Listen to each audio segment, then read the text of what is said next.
September 1960. Nicosia, Cyprus.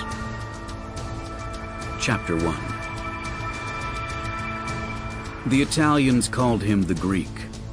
The Greeks called him the Sicilian. He was from Nicosia. It was a funny coincidence that the largest city in his native Cyprus shared a name with a city in Sicily, the birthplace of his bride. Sophia, he whispered in the darkness. His wife of 11 months lay sleeping beneath a clingy cotton sheet, the gentle curve of her hip a silhouette in the shadows of night. A late summer heat wave had sent them to bed naked, and like true newlyweds, they'd made the best of it. Cyprus was the mythological birthplace of Aphrodite, the goddess of love, who couldn't have held a candle to Sophia. She was a classic Italian beauty, a strong and passionate woman with dark hair, captivating eyes, and flawless olive skin. The Greek felt lucky to have her, and he marveled that she loved him enough to leave her family and run all the way to Cyprus with him. He only wished he could stop running. Sophia, did you hear that? Her head didn't move from the pillow. The Greek slowly slid out of bed, crossed the room in silence, and went to the open window. The lace curtains were motionless in the warm night air. He crooked his finger and parted the panels just enough to check the quiet street from his second-story apartment. The cloak of night could hide centuries of decay, and Nicosia was beautiful in the moonlight. Flanked by the Pentadactylus, the Five-Finger Mountain, Nicosia was one of the oldest cities in the world, the geographic heart of an island paradise in the eastern Mediterranean. Behind thick sandstone walls, Cypriots had defended themselves from a host of invaders and occupiers, dating back at least to the Byzantine Empire. The mid-20th century had proved to be another violent chapter, with 5 years of armed struggle finally bringing an end to more than 80 years of British rule. The Greek had taken no stake in that fight, which was why real Greeks called him the Sicilian, or worse.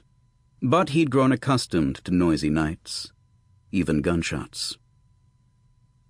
It was purely instinct, but tonight the Greek felt another type of raid coming, one that had absolutely nothing to do with Greeks, Turks, or any of the country's traditional ethnic divisions. He stood quietly at the lone window in their one-room apartment and listened.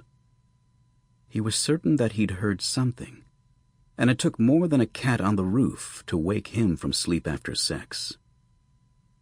He walked around to the other side of the bed and sat on the edge of the lumpy mattress. Sophia, wake up. She grumbled and propped herself up on one elbow. Even at 3 a.m., she was beautiful. But she immediately sensed his concern. What is it? She said. He didn't answer. He sat and listened for that noise again. There it was. A thumping that came from the first floor of their building.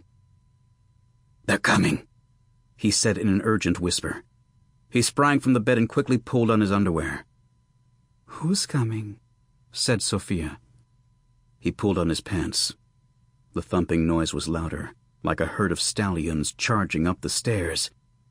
It's me they want, not you. Who? Who? Listen to me. Don't tell them I was here.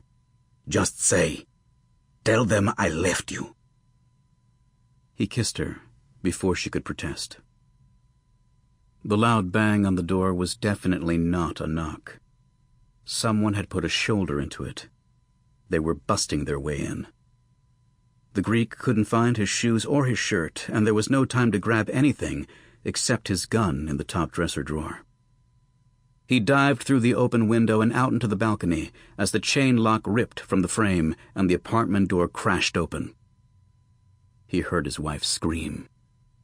"Sophia!"